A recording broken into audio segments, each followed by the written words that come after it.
After stopping at Bailleul for the opening of the exhibition, I continued my journey to Paris for a short 2-night escapade.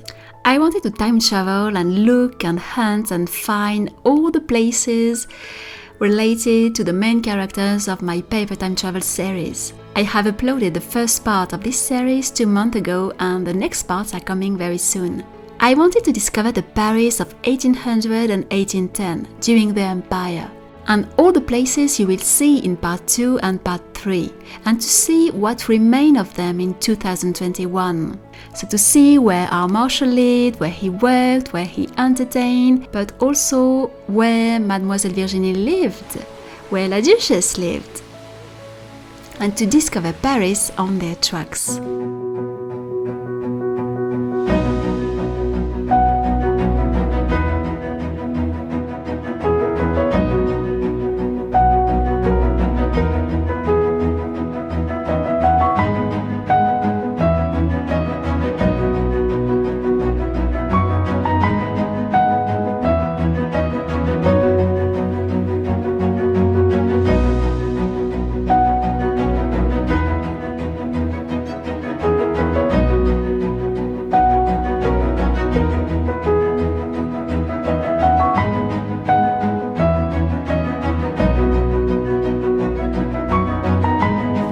For this very special little trip, I wanted to stay in a hotel Rive Gauche, so not very far from all these places I wanted to visit the next days. So my hotel was located Rue Vanneau, and it was a good, decent, comfortable little hotel, just perfect for me and very close to all the places I wanted to visit. It was located in a very peaceful and quiet street, very far from the normal street for tourists. And during my walks, I stumbled upon this building where our dear Comtesse de Ségur lived and died. It's always nice surprises when you walk in Paris and you discover everywhere pretty much in the center the building where someone famous lived, writer, artist. And here, La Comtesse, I was really happy to see that she had lived there in this building.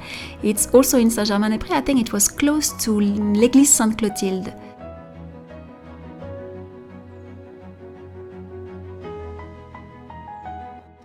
Here I'm just in the garden in front of Les Invalides, which is over there, you can see it. But it smells so good, all the trees are in flowers, are in blossom, and it smells unbelievably good. It's really, really nice, it's really spring. Though it's summer now, but it smells delicious.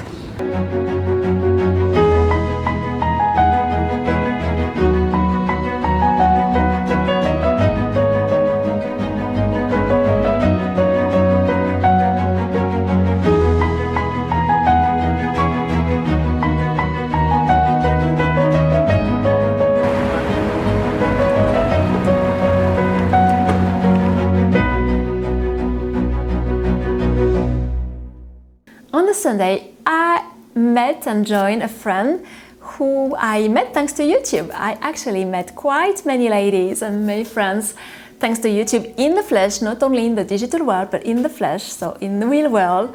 And I love that. I feel so grateful for that. So she joined me for an adventure on the Sunday. We went to see Mr Bessières Château. So that was an adventure in itself.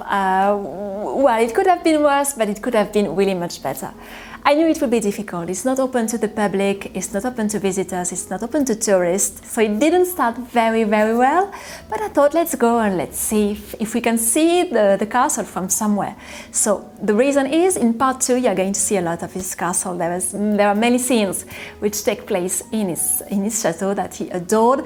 And I really wanted to see it, also to see how it looked like, how all the description I've seen, how it was organized. And I had found the best letter from a lady who lived there at the end of the 18th century, before the Marshal lived there, and she came back in 1821. And I thought, how magical that I found this document where she talks about her visit 20 years later, pretty much, when she lived there on a regular basis. She came there every holidays, I think. She just came back here in 1821. and she describes everything. They just stayed for the day with her aunt, and they had a picnic. You don't say picnic at the early 19th century. You would say déjeuner sur l'herbe or something. And you had your food with you, and they bring something so that they would fish.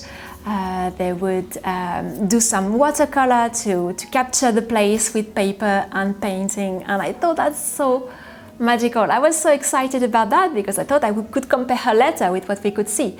Unfortunately, there was a gatekeeper who wouldn't let us go at all. It was just very, very, very strict. I saw the chateau from far, from the side, not exactly in its best view. It was really frustrating because the property is absolutely huge, and the Marshal has built a wall all around it, and the wall runs for hundreds of kilometers. It's unbelievable. It's like the China Wall.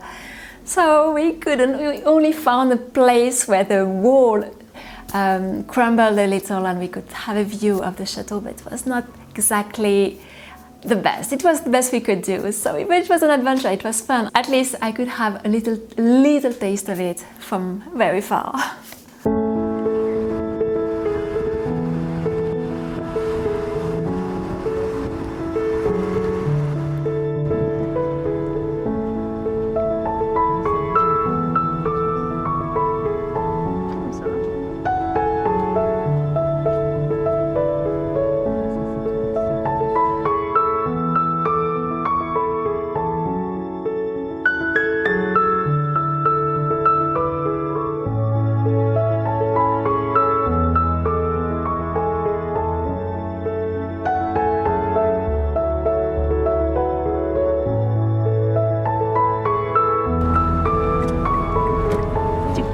Ouais, c'est ça, c'est au bout en fait. Lucien Brétinière, c'était ça sur Google Street.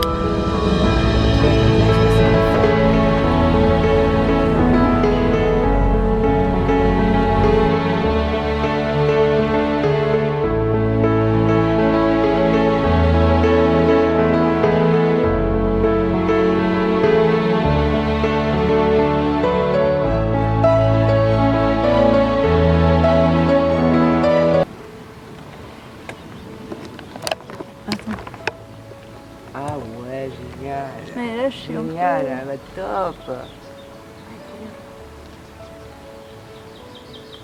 On va dire, mais pourquoi vous y êtes pas allé?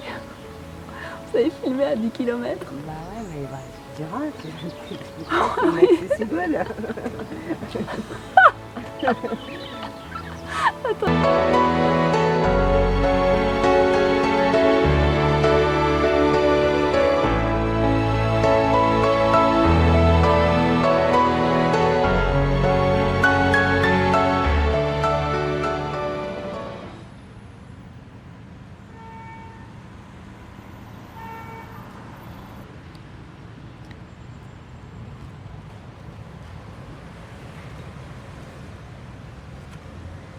I was also in Paris to see some of the big exhibitions celebrating Napoleon. So of course this summer is very special, it's his birthday, and all the museums and places a lot of them have organized something related to the empire or to Napoleon. So I wanted to start at least to see one or two. So I went to Les Invalides and le Musée de l'Armée, which is a very, very, very big museum. The perfect museum for gentlemen, I would say, because it's packed with weapons of all sorts, from the medieval era to the contemporary world. And I was there mainly for the 18th century and the early 19th century department. What surprised me very much is the size of the outfits. We are always told that people, even in the early 19th century, were very small, very short. And when you look at all these outfits, these shoes and all these belongings they were using, they are not small at all. They are exactly the one we would have these days, for the gentleman at least could wear these days. And some belong to very tall people, so it was pretty interesting to see that. I was also surprised to see this sort of medical box which belonged to Marshal Lannes. You remember this Marshal, he appeared a little in part 1, he's going to appear in part 2, part 3, and this belonged to him. There was a lot of his belongings in the museum, more than from any other marshals, I don't know. The descendants have kept a lot of his things, and it was pretty moving to see all his outfits, the thing belonging to his horse, of course, his hat. There were a lot of things, including daily objects he would use in his daily life.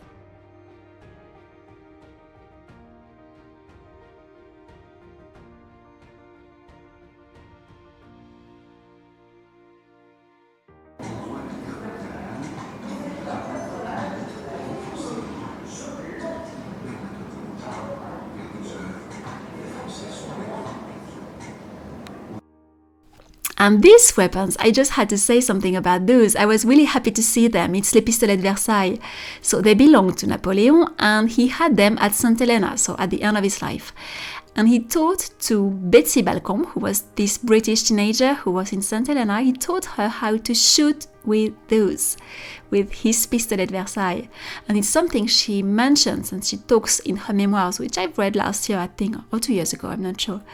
And they're just funny memoirs from a teenager who is now, when she's writing, a grandmother, and she's remembering all these memories from her youth. I also went to Les Invalides. So Les Invalides is where the militaries from the past centuries have been located. So they have their final sleep there, and Napoleon is, of course, the main guest here. It was pretty impressive. I really like these places. They're not for everyone, maybe, but I think that's just a very, very special atmosphere.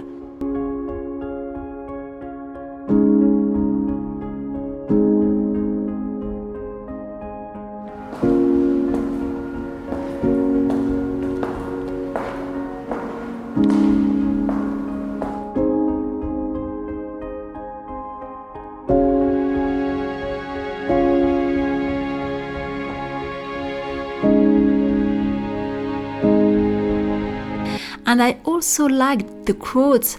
There were a lot of quotes around him on the walls, and some of the quotes, or something he said or he wrote during his lifetime, are so relevant during our difficult time we are going through these days. La véritable industrie ne consiste pas à exécuter avec tous les moyens connus et donnés.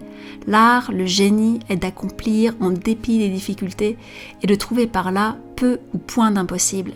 I love this quote. I think it's just really necessary and pretty optimistic. And when you know that he has said that when he was prisoner from the British on St. Helena and he had really no hope of any kind, that's pretty interesting to see that he was still having this mindset.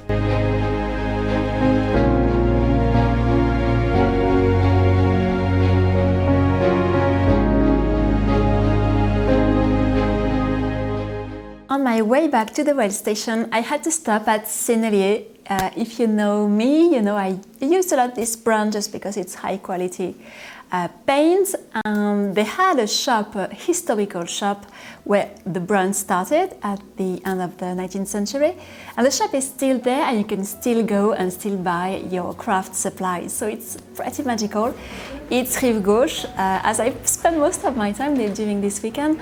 Quai Voltaire, I will give you the address. So next time you stop to Paris, you really need to go if you're an artist. And there is an old gentleman who owns the place, who still works in his shop. He's probably in his late 70s, early 80s, I'm not sure, but he's totally passionate about what he's doing. He's very friendly, and I was really happy to discover this place and to discover that the sellers were friendly, which doesn't always happen in Paris, but it was totally the case. And the next time I go now, I will always stop there and buy things. It's so much more enjoyable than buying everything online and all that, and being in a real place and experiencing them really is so much different. This one is totally magical. I was really not there to bring back things. I just grabbed a few things in the Sennelier Shop and also in the shop at the Museum of the Army, which was really a fun shop. I love museums shops. They are the absolute very best. And here, of course, there was abundance of products inspired by Napoleon, with socks and with champagne, and with just the most crazy things.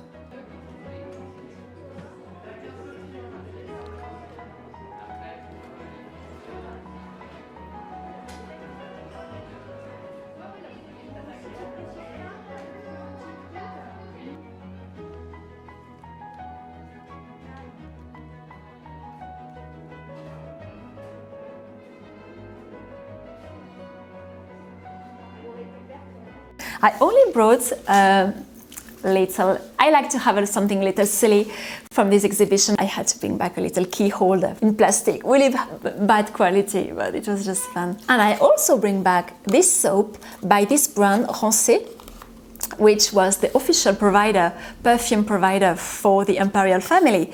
So all the imperial family, and Hélène is for, this one is Hélène, and it's for Saint Helena, of course, the island where Napoleon was prisoner. But there is some perfumes, some soaps, everything inspired by a lot of different members of the family. And there was Laetitia, but I couldn't find her. They didn't have her in the shop.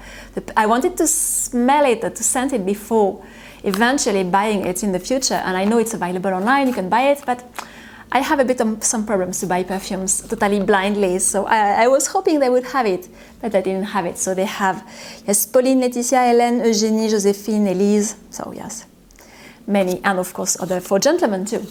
So I bring back the soap, and this one is very floral, this Hélène. I suppose the perfume is like that too. It's very floral, but I thought it was really pretty, really elegant. And this brand, so it was started in 1795, and now it's an Italian brand. They are located now in Italy, but it's always the same family who owns the brand.